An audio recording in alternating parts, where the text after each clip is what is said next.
Welcome to another DragonLance Saga tabletop role-playing game exploration episode. I should have said to the first, because this is the first, it's not another. It is Palast Fierce Wealth the 13th. My name is Adam, and today we are playing the Dragonlance campaign setting in the tabletop role-playing game Basic Dungeons & Dragons. I would like to take a moment and thank the DL Saga YouTube members and Patreon patrons, and invite you to consider becoming a member or patron. You can even grab Dragonlance Media or get $10 signing up to startplaying.games using my affiliate links. Now, you can also pick up Dragons of Ash and Twilight, the fan fiction anthology, available now, and it's free in PDF, ebook, and audiobook, so check it out in the link below, or just go over to dlsaga.com and pick up your copy.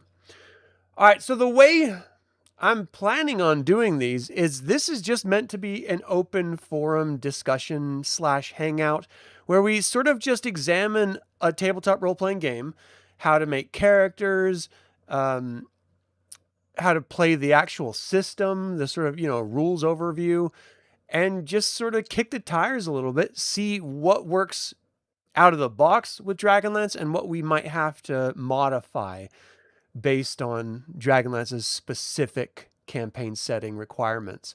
And again, I'm just starting really close to home with Basic Dungeons and Dragons, but you could really, extrapolate this to old OD&D original Dungeons and Dragons. I'm not going to do that. I actually don't know anyone who plays that. Some people play Basic Dungeons and Dragons, but most people don't. And so I'm just sort of wanting to go back to the real basic version of the game and see if there's any real differences before I move on to other tabletop role-playing games. And this series is going to explore as many as I possibly can, so it can go on for quite some time, whether they're indie tabletop role-playing games or professional ones. We've got stuff like Savage World and Dungeon Crawler classics, and I'll even see if we can play Dragonlance campaign setting in the Call of Cthulhu game system, which I was reading it today, and I think we could. So that's what this series is all about. Let's go ahead and dive into today's episode. I only have about an hour slotted for each of these episodes, so it's not like we're going to have a full-scale overview of everything. We're just going to sort of kick the tires and riff a little bit. Hey, Bunter, how you doing? What's the greatest D&D edition, and why is it 3.5e? Well, I would have to disagree with you, but I can definitely respect it. I played a lot of 3.5. A lot. And a lot of Dragonlance 3.5, actually. And those modules I have yet to finish that were put out by Margaret Weiss Productions, the Sovereign Press ones. They're like epic in scope, and I've just never gotten past... I think I've never gotten past the first one completely. Well, maybe we did get in the second one, but I don't think we got very far into it. All right, so going back to Basic Dungeons and Dragons, there are some things that we have to sort of make accounting for, but I don't really have... If it's not like a single box set of, like a starter set or something like that, I think the Rules Cyclopedia is probably the best place to go for Basic Dungeons and Dragons rules. It's not the last supplement that was released for Basic Dungeons and Dragons. There's actually a couple different box sets that were put together after the fact, but I think it is the last version of rules updates. The other box sets were like games and how to play and stuff like that. It wasn't necessarily updating or revising any rules or anything. So let's just sort of kick the tires a little bit. And you got to love the artwork of old TSR, right? I mean, it's always so good. Who is this? We got to find out so we can celebrate them. Oh, come on. Just tell me who is on the cover. All right, front cover art, Jeff Easley. Okay, I could have guessed that. Terry Dykstra does the interior art. Looking forward to checking that out. All right, so let's just start looking. Of course, we already know what a role-playing game is. We know about mapping. But it is important to note that the original, or I should say Basic Dungeons and Dragons, did expect someone to be assigned as the party leader and someone to be assigned as the party mapper.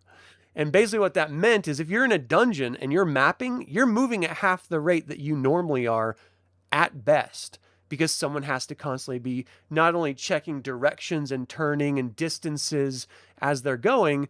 It's not just a process of, looking at a virtual tabletop or looking at your battle map on your table and going, that's what I draw. No. It takes a little bit more time. So you have to account for that and make sure that the person who's doing it actually knows what they're talking about. And if there's elevation changes, and if it's a decent dungeon, there should be, then hopefully you got some dwarves or gnomes or something to help you figure out what those are. Otherwise, when you go back to the map later and look at it, you're going to be really shocked when suddenly the elevation changes drastically. But again, we're basically using the exact same dice that we do for any Dungeons and Dragons game, because it's still just D&D. There are, rolling abilities is different. So in this version, basic Dungeons and Dragons, you just do 3d6 for each ability, and that's what you got. No muss, no fuss. You're going to probably roll like 12, 13 different characters before you get one that you're like, I guess I'll just stick with this. Because look, 3d6 is a brutal way to roll stats. You end up with some really low numbers. Let's see. If you have 3 6-sided dice, roll them together. You should end up with 6 numbers. And then, of course, you want to use the highest number to go to whatever class prerequisite you're going to choose, because each class has different prerequisites. I would be very curious if no one's ever, if anyone watching has never played basic Dungeons and Dragons before, and you're only used to, like, let's say the latest version of the game, Dungeons and Dragons 5th edition or something. What do you think about what we're going to be going over? I would love to hear your perspective, because there's no such thing as point buys or anything like that. I mean, this is very, very stripped down and very simplistic. And you're going to look through some of this for the classes and just be shocked. So specifically with with DragonLance, so far so good. No changes required. One thing that's very interesting about basic Dungeons and Dragons is that you go through first level as a cleric. You can't actually cast any spells. You have to get to, I think it's like second level before you can cast any spells at all as a cleric. So basically you're just like a weakened fighter, which is kind of crazy. So let's look at, we don't really need to look at the types of characters, but I think it is interesting to note there are only 4 types of characters. So you have your cleric, you have your fighter, your magic user, and your thief. And then certain races can only be certain classes. And when you go back to early basic Dungeons and Dragons, it actually auto applies those for you. So like elf, for example, was a class. It wasn't just a race. So they're assuming you're going to be human if you're going to choose cleric, fighter, magic user, or thief. As you can see, the character class table here that my head is right underneath, it includes the races. So the races here are very much classes. So let's look at dwarf. It's a sturdy, squat demi-human. He resembles a fighter in many details, but he has many special abilities and special restrictions that set him apart from human fighters. So basically, the dwarf is going to be a fighter. The elf is a lean, nimble demi-human. He's a very capable combination of the fighter and magic user class. So elves are fighter/magic users. Halfling is a small demi-human. He has many abilities similar to a fighter, but he's also notable for his ability in woodsmanship. He's not as tough as a fighter, but he has special abilities and fighting restrictions that allow him, set him apart from the fighter class. So halflings, that would be what we would want to change from halfling to kender for, of course, Advanced Dungeons and Dragons did this famously, but that's what we would have to do for basic Dungeons and Dragons, which wouldn't be a big change. That's what we did originally, and so this is fine. A druid is a special type of caster who devotes himself to the needs of preserving nature. That actually originated in like a Dragon magazine article that they ended up adding to this. And then a mystic is a type of warrior monk. He lives a monastic life devotes himself to a philosophy. So they added 2 classes to this, which are very interesting, where you have a sort of hybrid classes, right? Your druid is basically like a fighter cleric, and your mystic is a fighter cleric. Or a druid's not really a fighter cleric, it's just a nature cleric, whereas a mystic is a fighter cleric, which is always kind of interesting. And then, of course, they're going to be described later. I'm curious to see how that pans out. And an interesting note here, you can adjust your ability scores. So you know how you rolled them all, and you're maybe not happy with how brutal 3d6 flat scores are. Well, you can trade 2 points from one ability that you don't want to raise in order to raise your prime requisite by 1. So you're basically cutting 2 points off to increase 1. That is still really brutal. I mean, and it limits you even more because it says Constitution Charisma points cannot be exchanged. Dexterity cannot be lowered but it can be raised for Thief or Halfling characters. And no score can be lower than 9. So I guess Halflings are like fighter thieves because it clearly has thief abilities. So yeah, your classes are mixed together with your races in basic D&D, which is always kind of interesting. And that doesn't really change anything for us. I mean, when we look at Gilthanas, he's a magic user / fighter. Lorana would have to then be converted to a magic user / fighter. Tanis, he's a half-elf. I don't even see half-elves as an option in this. So we would have to make that hard cut. Is he an elf or is he a human? In this particular game, I would say he's a human in that context, simply because he's just a fighter, like in the actual game. So we just make him a fighter. And that's the other side of this, is that Dave Arneson and Gary Gygax, especially Gary Gygax, assumed everyone would just want to play humans. You know, that's why they incentivized the other races in Advanced Dungeons and Dragons to encourage you to play those. But then they put in like level limits in order to restrict them so they didn't get too out of balance and too powerful. But humans were supposed to be the default character for everyone. I'm not sure. I've played dwarves, minotaurs. I'm trying to think if I've ever played like a pure elf, and I don't think I ever have. I've never played a kender. I think that's interesting. Like everyone like gravitates to a specific class or race. So in this context, it's all classes, but let me know what you guys think. What would your class be if you're restricted as per this list of cleric, fighter, magic user, thief, dwarf, elf, halfling, druid, or mystic, because those are the classes. Which one would you want to be? And then, of course, your roll for hit points. Our fighter's a D8 for hit points in basic D&D, not D10.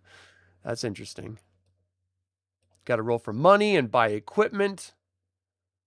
All right, so let's look at attack rolls. So in combat, when your character's trying to hit another character, you roll your 1d20, and this is known as the attack roll. Once you know the number you've rolled on the die, you add any bonuses you might get. You'll compare that to the final number required to hit. So you've got your armor classes here. And apparently they even reference Thaco in basic D&D. I did not know that. You'd go Mage Buster. Okay. I think out of those, oh geez, I would like to go Cleric, but if you can't cast spells until 2nd level, that's just brutal. All right, attack roll tables. I want to see these. We got to find them. When did they add? Because that wasn't in the original box set for the basic Dungeons and Dragons set. So I wonder when they added this Thaco table to it. I think that's interesting. Or if it was like the combat matrix was there, of course, I don't think it was referenced with Thaco anyway, even though it still functioned the same way. Because even on all these, even in the Advanced Dungeons and Dragons combat matrices, 0 is your Thaco because it's 2-hit armor class 0. So it's sitting here talking about the different bonuses you get for your different scores. And alignment. Alignment has always been important, except for modern Dungeons and Dragons. And I say that, I can't help but say that with a little bit of like frustration, because it helps guide your moral character rather than just you making a decision flippantly on the fly. You have to like follow a specific structural, dictate. So it's law or chaos or neutrality. That's as crazy as it gets. Obviously, chaos is not following law. Law is following it, and neutral is meh sometimes. Your very first character you ever rolled up was an elf in basic. Miss those old days. So there's a fighter mage. Or I don't know. I should pull up the Holmes basic set that I started with, because I think elves were just magic users in that. But maybe it was fighter mage then too. I know the Holmes edition did not hold up to be, everything rolled over to normal Dungeons and Dragons, basic Dungeons and Dragons. It all sort of changed from there. So you can get your stuff to determine your height and weight, earn experience. All right, about the classes. Humans are the most prolific race. They're also the race with the greatest potential, while demi-human character classes can only attain moderate experience levels. In many D&D campaigns, human civilization is similar to Western Europe or late Middle Ages. Demi-humans are more limited. They can't rise to very high levels. Dwarves limited to 12th, elves 10th, and halflings to 8. And there's different clans of all of them. It's interesting they call them clans. Because now, well, up until modern edition, we called them sub-races, not necessarily like clans, right? Unless they're not actually referencing the sub-race, they're just referencing the family units. Anyway, let's look at clerics here. Yeah, level 1, you do not get to cast any spells. Level 2, you get to cast 1. So this is where you really have to plan out your maneuvers in a dungeon. If there's no healing, if you don't have healing potions, then you going into a dungeon is insanely difficult.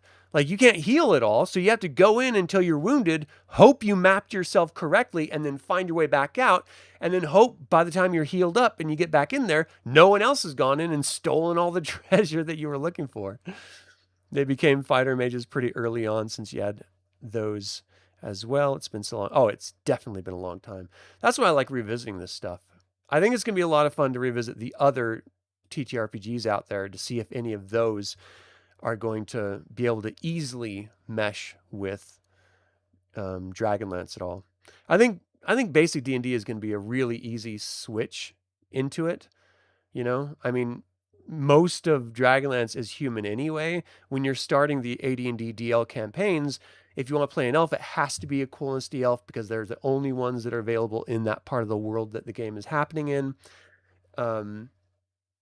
And you can be a Kender or a Hill Dwarf, but that's kind of it, because all the Mountain Dwarves shut themselves off. All the Savanasti Elves and Kigonasi Elves are in separate parts of the world, and they're not involved in the game. So you're really, really limited right off the bat, which makes it converting to a different game system really, really easy, actually. Of course, turning undead, we all know that power. I do like that it's like once a day you can turn undead. And that's it. Actually, let's see. Is it once a day in this edition? Let's see. Tries to turn undead, find the cleric level, blah, blah, blah.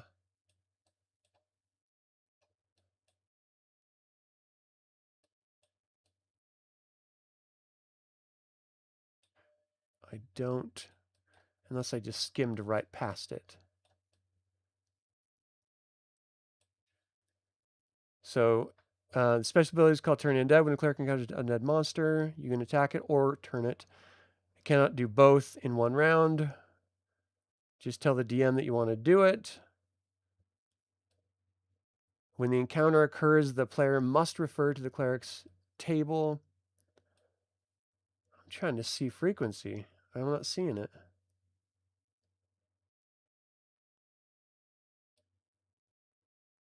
If you try to turn a specific undead monster and you fail, you cannot try again to turn it in the same fight, but you can try in another fight. Okay. So it's not once a day situation. At least I don't remember the limits on. I know in AD&D there's limits, but there might not be limits in BD&D.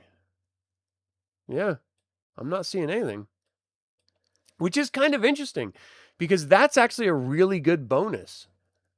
In any given encounter, you can only try to turn one type of monster at a time. It doesn't look like there's a limit to the amount unless that's further in here. Let's see. 2d6. They roll to see if they've done it. Okay, so he rolls 2d6, achieves an 8. In other words, the cleric turns 8 hit dice of zombies. So you're only turning a certain amount. But if you succeed, it looks like you can continue turning. If you fail, then you can't turn that type anymore until the next encounter. And that's really helpful. Because normally, in AD&D, I shouldn't say normally, in AD&D it's just once a day, and that's kind of it. It's pretty brutal. And you got to have something if you're not going to have casting or cure light wounds until 2nd level, and then only once. That's going to be really, really brutal. Of course, fighters are all pretty basic, as per usual. Hey, look at this fighter. What? I do wonder when they pose these drawings, what exactly is the pose? Is he mid-swing? Because he looks like he's like stumbling, like his knee gave out and he's like stumbling forward because his knee's weak. Just interesting. Of course, you have your saving throws, which is amazing. Ooh, knights. You got titles back in the day. So, lawful traveling fighter may be known as a paladin if he meets the following requirements. Oh, so they did break this down to subclasses.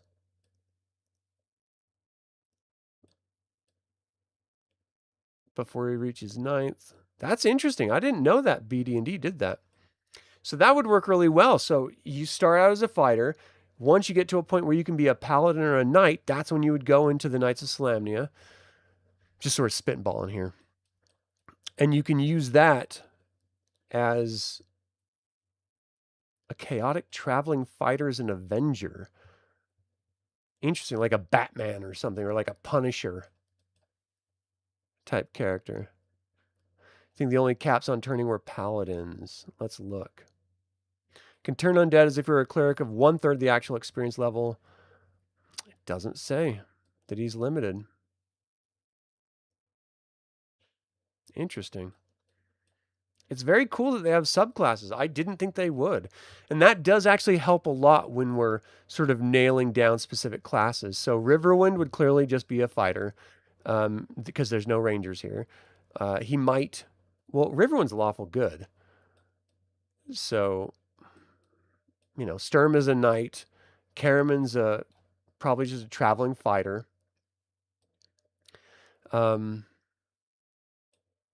Riverwind, he did own land. Maybe he's just a landowning fighter. He was kicked off of it. Attempted to be murdered, but he did own land. Let's see, magic users. This would be a really easy class, of course, to do for Raceland Magir. Of course. Oh, that's a fun little image. Higher levels, landowning, traveling magi, magists. What's the difference between a magist and if a landowning magi cannot or does not want to maintain a tower, they may apply for a position as a magist in an existing castle or stronghold. And a traveling magi can either gender known as magus. A magus may visit any landowning magic user to offer to help with magical research. Interesting. All right, thieves, what do you got? Tika. I would probably just keep Tika as a thief. She started her life as a thief. She's not a great fighter, so we might as well just keep her with the thief. And of course, thieves can open locks, find traps, remove traps, and climb walls. Is that it? Move silently, hide in shadows, pick pockets, hear noise, all the normal stuffs. And of course, you got all your abilities that are based on level. So it doesn't look like you get to choose how you advance like you do later on. This is just by level, and you have flat numbers that you have to roll under, which is interesting. Not as much customization as you're used to in AD&D. Then of higher levels, you got traveling thieves, landowning thieves. Isn't that just like a guild? A guild master? Of course, dwarves. Let's look at well, they're called classes, but the different races. So they get fighter maneuvers, lance attack, set spear versus charge, fighter combat options, half damage from spells. Let's see. Dwarves prerequisite is strength. It's a D8. I'm trying to see what combat maneuvers. We're going to have to look at that when we get there. They're resistant to magic. And that's interesting because modern dwarves, I think it's just poison, or at least in AD&D, I think it was magic too. Magic and poison. Infravision. And of course they can detect traps. Oh, they can detect traps as dwarves? That's helpful. Into stonework only, naturally. They can detect sliding walls, sloping corridors, and new construction. You walk through, it's got that new construction smell. Oh man.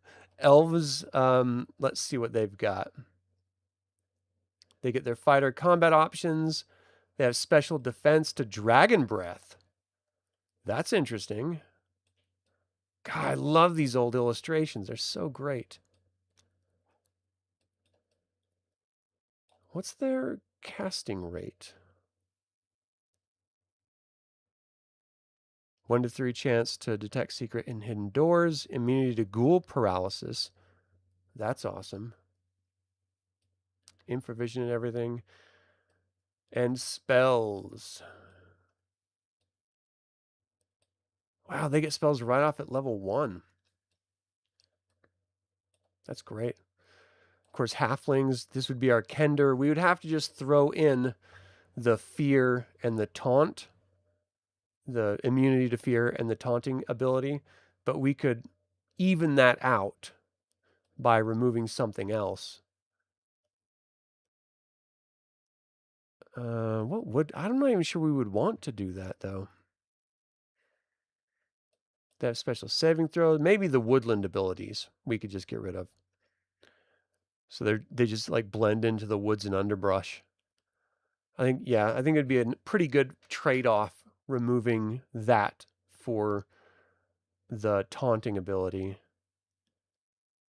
Because they're trying to announce themselves rather than trying to avoid it. And then move silently behind shadows is normal. Whoa, indoors, a light bright enough to banish shadows and illuminate everything well will ruin your hiding attempt. Yeah, no shit. Druids is an optional class. They can cast spells that clerics can.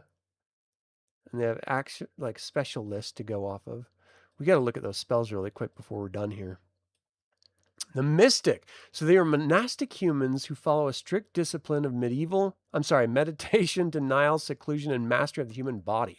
Mystics are skilled in unarmed combat. They live in cloisters or monastic communities. I'm trying to imagine what a mystic would look like. I hope there's a... Here we go. Oh, wow, that is hyper specific to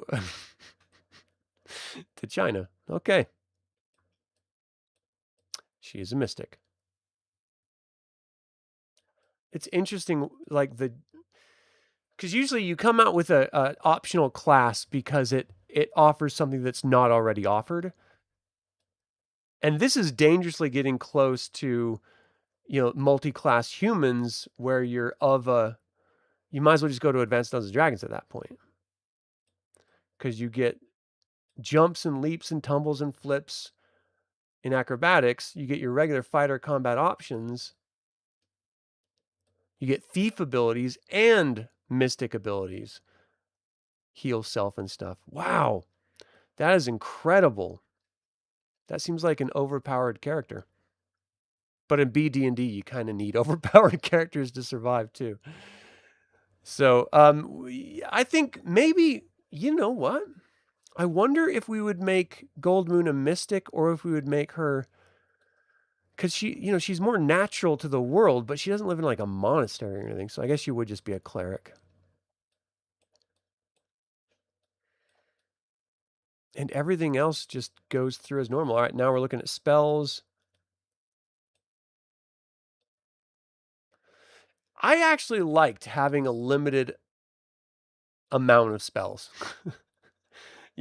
Like in this particular case, there's 8 spells per level. There's 7 levels. You know what all spells can do. It just helps. In modern editions, they just like throw out so many rando spells that I don't know. And even druids had less than that. They had 4 per level with 7 levels. Wow. Who's this? Is this magic users?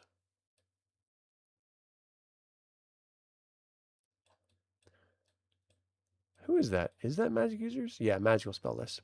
So they had 13 per level and 9 levels. I think that's the same with AD&D as far as the number of levels, but they had more spells.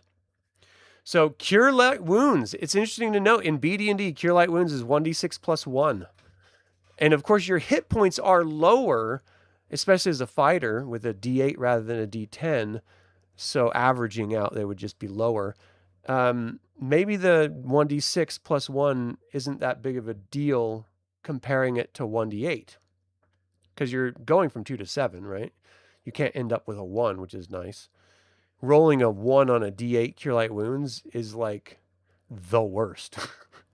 You might as well just like smack him in the face, tell him to walk it off.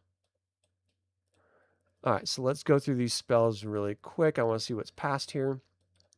But BD&D would be a really interesting. I want to get into combat, and look at that, and look at initiative, how that works, and equipment.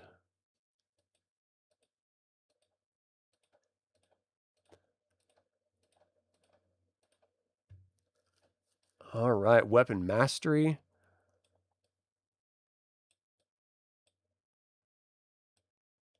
What's the benefit of it? Where is it? The following system gives players the option to either study one weapon in depth or study a few or less. This is like weapon specialization in Advanced Dungeons and Dragons. They also gain weapon choices. So this is just weapon proficiencies and stuff.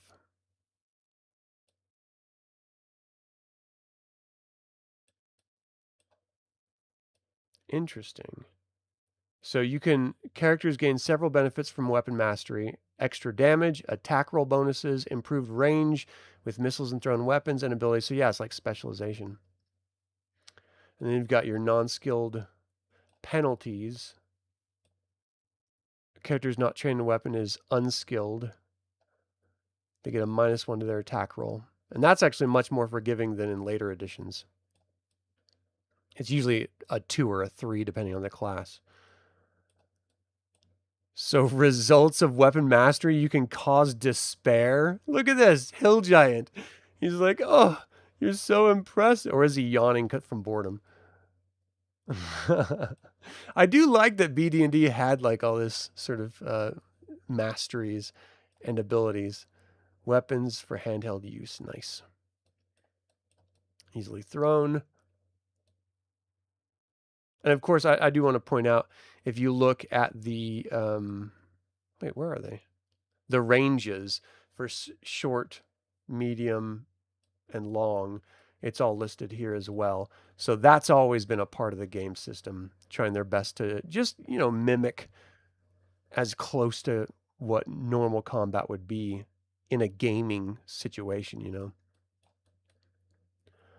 All right. enough with the other character abilities. Let's take a look at some combat. Oh, let's look at movement real quick. All right. Game is divided into rounds, turns, and days. A round is 10 seconds of gameplay. A turn is less intense situations. It can be 10 minutes. So those two... So 10 seconds of game time. So there's no actual, like, segments or anything, which is good for BD&D. So you've just got turns and rounds. Interesting. All right. Movement is 120 feet or 40 feet. Gives your character rates of movement. The first number is the number of feet you move per turn. Nice. The second number is the movement rate per round. So you can move 40 feet in 10 seconds or 120 feet in 10 minutes. That's skewed as hell. That doesn't make any logical sense at all. But, okay, I'll buy that for $1. Becoming lost. Let's get to combat. I do like that they have... Oh, encounters. Perfect. So there's built-in wandering monsters. 2d6. And multiplies it by 10. That gives you your distance. You have to check each turn, so every 10 minutes, to see if a wandering monster comes happening by. Surprise is the same. Roll a d6. A 1 or a 2 is surprised. You got your default count encounter a distance. All right, we don't want to stay on wandering monsters, but it is interesting they've got their default lists for dungeon for by level too. That's pretty cool. And it's all in here in this cyclopedia. All right, come on now. What else? City encounters, they've got that. This actually makes it really easy to run the game as well. All right, initiative. D6 for the group. One player rolls 1d6 for the players. Nice. Decide that one initiative goes first. It's just the highest number. Any tie action always happens at once. This has always been a pain in the tuchus. If anyone's ever tried to do this, like resolve all the actions at once and then have made notes about damage and effects and then apply all the damage and effects after the fact. It's just a pain in the tuchus. You might as well just by default let the heroes go first or re-roll on ties. It just becomes, I mean, if it's only like 1 or 2 monsters, it's not a big deal. But if it's 7 or 8, it's a pain in the tuchus. It's not worth it. I like how morale is optional. Rolling against their score. Combat maneuvers. So you can throw, fire, cast a spell, use a magical item, attack, do a fighting withdrawal, do a retreat, a lance attack, set spear versus charge attack, multiple attacks, smash, parry, or disarm. These are great. So parry is a fighter combat maneuver available at 9th level. With this maneuver, you do not make an attack roll. Instead, you just block incoming attacks, and they all have a -4 to hit you. That's awesome. And disarm. When you attack with a weapon using opponent, the fighter gets his normal strength and magical adjustments to his attack roll. If he hits, he inflicts no damage. Instead, the victim rolls a d20 minus dex, plus his attacker's dex bonus, and the final roll is greater than the victim's dexterity score. They drop their weapon. Nice. Wow. Attack roll checklist. Look at the attack roll table. You roll a d20. You add bonuses. You subtract penalties. You compare the modified result. If it was a hit, roll damage. Any modifiers, add that damage. And then that's it. Sum up the number rolled on the dice and pertinent bonuses. And that's the end. So just like normal. But hold on a second. What I didn't do, in the box set, the basic Holmes box set, all damage was a D6. That was it. Like everything was just a 1d6 for damage.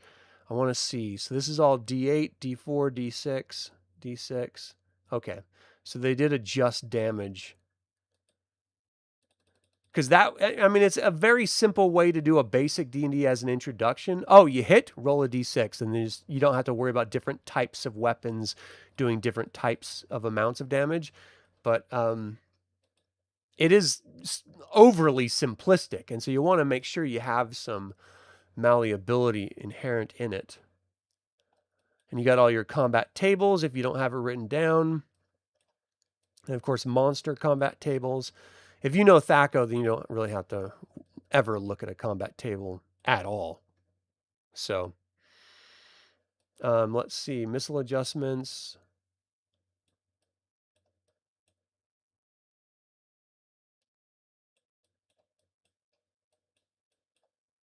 Saving throws. Hand-to-hand combat, nice. 2 weapon combat. Striking and wrestling.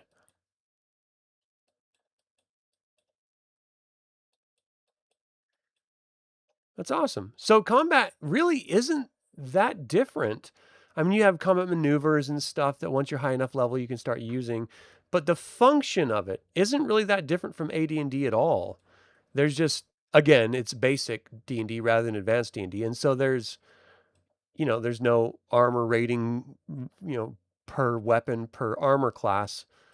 So, that helps. But most people ignore that in AD&D anyway. But everything else seems to be very straightforward, very similar to AD&D.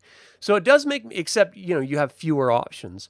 It does make me wonder why people would choose to play this version. Oh, it comes with a mass combat. That's great. Why you would play this version over AD&D when you're so much more limited in this. Maybe you're just comfortable with the limiting factor of it. You guys are going to have to let me know why you would think you would want to play basic D&D versus AD&D. If you're going to play one of those original versions, because these were being developed concurrently. They were going to stop BD&D altogether after the basic set. And then they realized players were still clamoring for it. And they're like, all right, well, let's continue going, We're going to use this as a stepping stone to get to AD&D, but you clearly want to stay here. So let's just develop it out. And they did. Very, very cool that they did mass combat. Experience even looks like it's the same as AD&D based on the hit die and any special. Oh, it doesn't have special ability modifiers.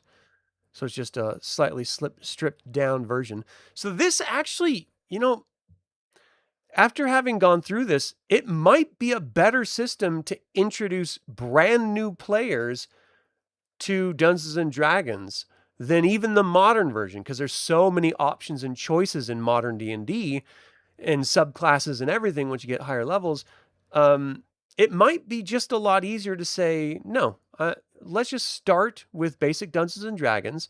We're going to run through DL1, Dragons of Despair, in basic Dungeons and Dragons, so you get a feel for what the game system is like, what the character types are like, and then when we get to the second module, we're going to revisit this when we get to Dragons of Flame, and we're going to let you use the advanced Dungeons and Dragons, because by that time, you're going to know the basic forms of combat and attacking and spell use and thief skills and all of that. It just simplified and made easier for you to understand. And then you move on to Advanced Dungeons and Dragons, where you get all of the cool little ability adjustments and everything like that. I think that might be a really interesting way to present people with Dungeons and Dragons as a gaming system for the very first time. Start basic, then go advanced. Throwing them into 5th edition, especially, if it's like 10 years in its life cycle, or, after a few years with so many additional options and books, it becomes unwieldy for new players. They have to just look at the player's handbook and hope that they understand what they're looking at. And it is much more simplified in 5.5 than it was in 5. But, and I think the books are much better organized for sure. I still think for a brand new player, it's a lot to try to wrap your mind around. So we're dealing with strongholds, dungeon master procedures. Oh, nice. Let's look at this. Ability checks, aging. Beholders are so great. Charm person. Yeah, if you ever want to be a dungeon master, I would highly recommend starting in basic Dungeons and Dragons. Less things to know. I would even say start with the Holmes basic set because it's very stripped down and simple. It only goes to level 3 in levels. Everything is super, super simple and basic. So at least you get you sort of understand the procedures of adventuring, of a combat, of tracking time and mapping and stuff like that. And once you have that down, then move to whatever version of the game you want, because then you're going to have the basics under your belt and you're going to feel much more confident. And there's just less to worry about, to be quite honest. All right. Well, I think this is a really good place to sort of land this on. Oh, yeah, let's look at this really quick. Poison. Monster poison is simple and dangerous. A character hit by poison who fails at saving throw dies. Optionally, poison may inflict damage. Usually it tells you if the monster allows it to do damage rather than death. But the default, especially the default in Advanced Dungeons and Dragons, is death. I mean, even in 2nd edition, it's really, really brutal. Energy drain is just a killer. It takes away an entire level. Oh, it takes 2 levels in this in basic D&D. That's worse. You need to have your cleric ready to turn if you see a wight walking toward you. Like, just turn that mother. Love spell immunity instead of magic resistance. Well, there's got to be magic resistance too. Oh my gosh, is there not magic resistance? Huh. Interesting. Just spell immunities. All right. I really like the magic resistance in Advanced Dungeons and Dragons. What the hell is that? That's not a moose, man? Actaeon, elk centaur. What? It looks like a Wendigo. It's going to mess you up. Cool. All right. So I didn't think basic Dungeons and Dragons would be a difficult conversion for DragonLance. Very, very simple, very, very straightforward. Just think of your regular D&D game, but simplified. It does cater to dungeon crawling more than anything else. Once you get past Advanced Dungeons and Dragons, the game stops focusing on dungeon crawling so much, and it sort of changes over to like overland adventures. Of course, you're still going to do dungeon crawling, but it's just not the hyper focus of the game systems. And so BD&D was really heavily in the dungeons. AD&D started doing the overland stuff. 2nd edition and 3rd edition and 4th edition, they just by default, I think, started land and then added dungeon stuff afterward. I mean, this is just my interpretation of it. Everyone's going to, land in different places here. We got all our monsters here. Let me actually open this up and look at what we're looking at. So it goes into immortals, something that I've never dealt with. Of course, treasure, campaigning, the different planes of existence, and variant rules. Rules you can introduce into your campaign if you wish. Interesting. Non-lethal combat. That's kind of cool. I think, correct me if I'm wrong, I think the basic known world is Mystara in BD&D.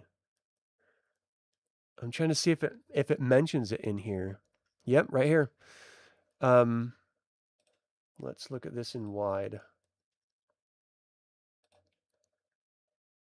No, you turd. Go the full width. No, let's go read mode. All right, so this appendix describes fantasy settings for Dungeons & Dragons games. Both are known on or within a planet on the prime material known as Mystara. The settings are made of the known world, the outer world campaign areas where characters normally begin their careers, and the hollow world, a mysterious, gigantic subterranean world. That's awesome. Hey, Fabio, how you doing? From Brazil. Nice. Thanks for tuning in, man. I've a buddy of mine got the box set for Hollow World in second edition. I've never played Mystara intentionally in basic Dungeons and Dragons. Not that I didn't want to, I just never did. Any basic Dungeons and Dragons I ever did was from the Holmes box set back in the day, and then I went straight to Advanced Dungeons and Dragons from that. Because I just assumed at that time that's what it was there for, and at the time it was. So I never really explored Mystara, but there's some really incredible, really incredible Mystara YouTube channel that you guys should check out. I've had the privilege of being on his channel before, just sort of highlighting monsters or something like that, or adventures or campaign settings and stuff. Lots of stuff about Mystara. That's really interesting. Huh. Have you guys ever played Mystara, like the campaign setting? If it was built with basic D&D in mind, then it's just got to cater to it just exactly. I wonder why they just dropped it and they haven't done anything with it in modern editions. Seems kind of strange. All right. Winding down here, let's just look at the character record sheet. And this is it. You can have a character sheet on a 3x5 card, and that's all you need. A one-sided 3x5 card is your character sheet. You don't need anything more. Oh, I didn't even know there's an arcade game. And you got AD&D conversions if you want to convert your stuff over or your products over. And then here's a larger character sheet if you're planning on doing long-term gaming. Spellbook sheet, that's great. Adventure record sheet. Hell yeah. And you got a hex map. You got to have a hex map. Awesome. And then your appendixes or indices. And this, what's great, I got this PDF on DriveThruRPG. You can get it in a link in the description. And it's got hyperlinks to everything. So if you wanted to, look at the index and choose weapon choices, it auto jumps over there for you. And that's very, very helpful. And that's it. That's the end. We got this weird Moses-looking scene. I will break all these commandments and just keep the one behind me with 10. All right, cool. So let me know what you guys think about this. Do you think exploring different tabletop systems in order to convert Dragonlance over to them is an interesting project? I started with the familiar with basic Dungeons and Dragons, but next I'm planning on going to probably Pathfinder, which again will be a very simple because it was based off of 3.5 edition. So I'll be examining Pathfinder 2nd edition next, and then I'll probably go to Dungeon Crawl Classics, and then all sorts of other ones. So it should be pretty simple moving on, but I think it's just an interesting way to check on character options, combat rules, encounter, character creation rules, so we can kind of get a basic idea of what it would be requiring to convert Dragonlance over to these individual systems. And if there's any special bonuses or restrictions that a system brings that would make it a better or worse fit for Dragonlance compared to Advanced Dungeons and Dragons, when, which was the edition that Dragonlance was created for. So if this is something you're interested in, I hope you will continue to explore it with me. But that is all the time I have today to explore playing the Dragonlance campaign setting in the basic Dungeons & Dragons tabletop role-playing game.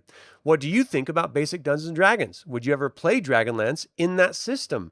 I actually have a Holmes basic dungeon crawl that I want to do desperately bad, that I'm kind of having a hard time finding players for. But it's basically levels 1 through 3, and you just, it's the original dungeon that came with the box set. It'd be a lot of fun.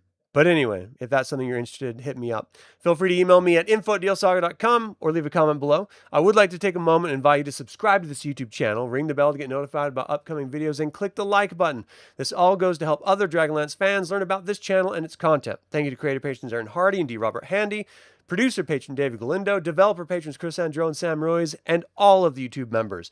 This channel is all about celebrating the wonderful world of the Dragonlance Saga. I hope you join that celebration. Thank you for watching. My name is Adam with Dragonlance Saga, and until next time, Sláinte mhar.